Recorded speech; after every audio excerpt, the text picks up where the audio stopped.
What's going on? It's the RapNerd, and I just got out of seeing Doctor Strange in the Multiverse of Madness, and my one thing was, I hope this movie actually feels like a Sam Raimi movie, and it's not an assembly line film like the Marvel movies have tended to be for the most part.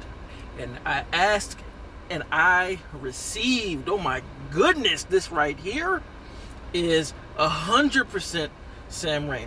Like, this is his movie, man. Like, even the script, the story, the dialogue, it does not feel like any Marvel movie. Like, and I was so happy to see that. This was, again, Sam Raimi is one of my favorites. I've expressed that before on my Spider-Man videos and talked about it in passing. But Sam Raimi is one of my favorite directors, and you get all of the Sam Raimi-isms in this movie. That's what I loved about it most. The direction in this film is incredible. Like, I know people say this for all the movies and all this shit, right? But Sam Raimi may have fucked around and made the best MCU film, without a doubt, for me personally. Like, everything that you've seen in this movie, again, like, it's such a breath of fresh air, because this one is unlike any of the Marvel movies to me. It ain't like none of them. So I can see why some people may not be into it. But this ain't like none of those movies. The humor isn't even forced. There's not a lot of it, actually. It's here and there. It really does have horror energy, which I freaking love, because, you know, that's Sam Raimi's thing anyway. You know what I mean? Like, he's a horror director first. Like, that's where he came, that's what he derived from. And you get so many instances of just him going into his horror bag. Like, I actually found myself jumping, and I'm a horror guy. Like, I'm not like a passive watcher of horror. I am a horror dude, and he had me jumping in mad scenes, man. Like, the story works, you know. Again, the direction in this film is so good. Everybody comes to play. It's got the Sam Raimi quick cuts that you would expect, where, like, what's an example? When characters pick stuff up and it zooms in real quick, you got the quick zoom ins. You have the one take camera turns, where it's on one character and it turns to the other ones. You have close-ups, extreme close-ups, to where it's just the eyes in the shot. All of Sam Raimi's isms are in this film, and I fucking loved it because of that alone. The music, they had Danny Elfman in here, so the score kind of sounded like the old Spider-Man movies. Like, this movie really felt like a movie taken from that era of films, the early 2000s, in the best way possible. Like, not bad, like, because you do have some, you know, early 2000s movies that don't really translate well, but I mean, this is like in that ballpark of how Spider-Man 1 and 2 are, as far as the feel, as far as the dialogue. Everything about this film is just great, man. So I have to give Sam Raimi his flowers first, because he was my draw to this movie. I'm not really a big Doctor Strange fan as far as the character. I don't hate him, but I don't love him either. So I just was like, okay, Doctor Strange 2 when they first announced it, but then when they put Sam's name on it, I was like, let my boy go, and they let my boy go. Man, I really hope Marvel, like, I keep talking about the direction. This is what I want the MCU to do. Hire auteur directors like this for these characters, to make them different, give them a different flavor, a different feel. Like the directing of this movie is so on point. Like, more than anything, like, you see, I've been spending 3 minutes talking about just the direction, man. It's just, that alone is incredible. This movie is incredible to me, and I gotta watch it again, but it might be the best just from the directorial standpoint, because it just has a personality. It has a flavor of its own. The way it handles everything, like, again, it's just so well balanced.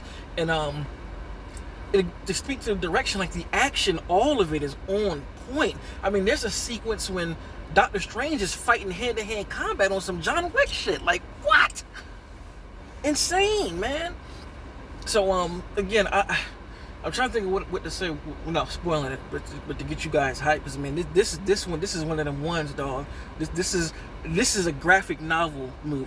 That's what I call it. It's a graphic novel movie. You know what I mean? The same way the Batman was, the same way No Way Home is, the same way Zack Snyder's JL is. This is literally a novel. Excuse me, I'm getting too hyped. But outstanding movie. I think Strange was Strange. Ben came to play. You know, he crossed the road. This is his role by now. He knows his character like the back of his hand. Didn't disappoint there. Wanda, though, Wanda was a standout. Elizabeth's Wanda, she was on some whole other. For any Wanda fans, any Scarlet Witch fans who have thought she got downplayed in the Marvel movies, well, this one right here is for you guys, because she does not fuck around in this one. That's all I'm gonna say.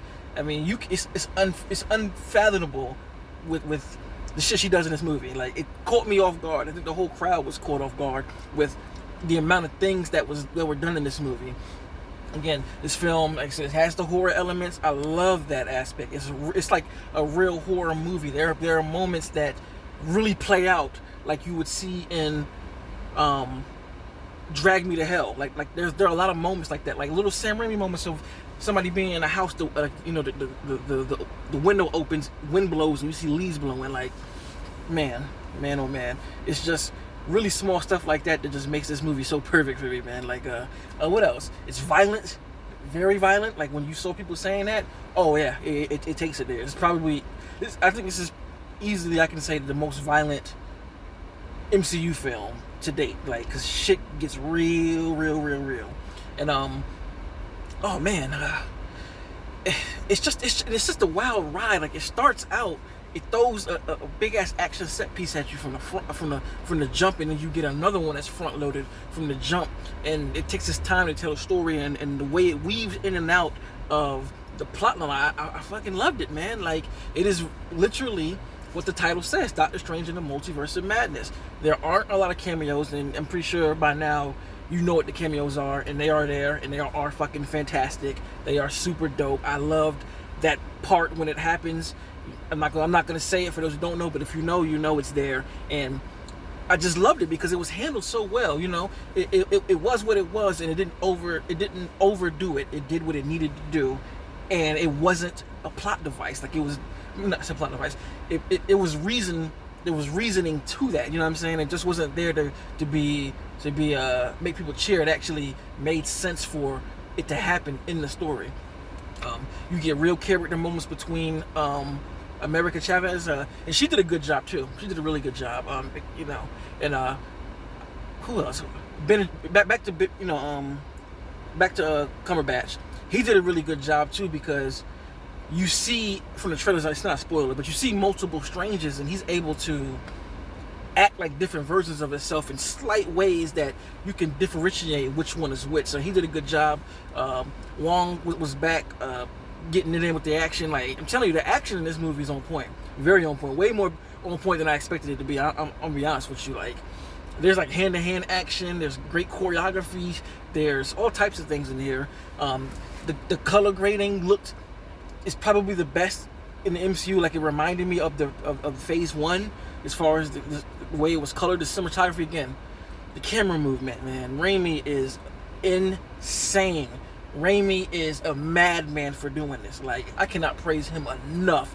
They're just things that made me smile. Like, that's his signature. That's his signature. Oh, they did it. So, oh man, this is one of those, man. This is what Marvel should do and continue doing. Holla at the auteurs. Let them work. You know what I mean? Like, let them go. Like, I feel like they really gave him the keys. They fully gave him the keys, because for me personally watching it, there's not that many MCU-isms in this movie. Like, if anything, everything that happens in the film harkens back to, like, again, his Sam Raimi superhero days, back when he did Spider-Man 1 and 2. You know what I mean? Like, everything harkens back to that. I don't, there were no cheesy one-liners to me, I enjoyed the hell out of this movie. I'm just in my seat, just smiling, just like, they really did it. They let him go. Thank you. Oh boy, what else can I say? So about because I don't want to spoil it. I might have to do a spoiler review just to point out all the things I like. I want to see it again. Like, yeah, this blows everything out of the water that they've done in the past. That Marvel's done in the past, like years. Personally, like, this is what I've been thinking. Like, I've been wanting to see the creative juices flowing from the creatives, and not something that felt so made by committee, or made by the studio, or like made by Kevin Feige. Like, a lot of these movies just seem like it's him giving the direction for everything, but it's not the case here, man. It's not the case. So that's my review. I might do a spoiler one because it's just so much to talk about. I loved it. And let me know what you think when you do see it. Did you like it? Did you hate it? Just let me know in the comments, man. Till next time, peace.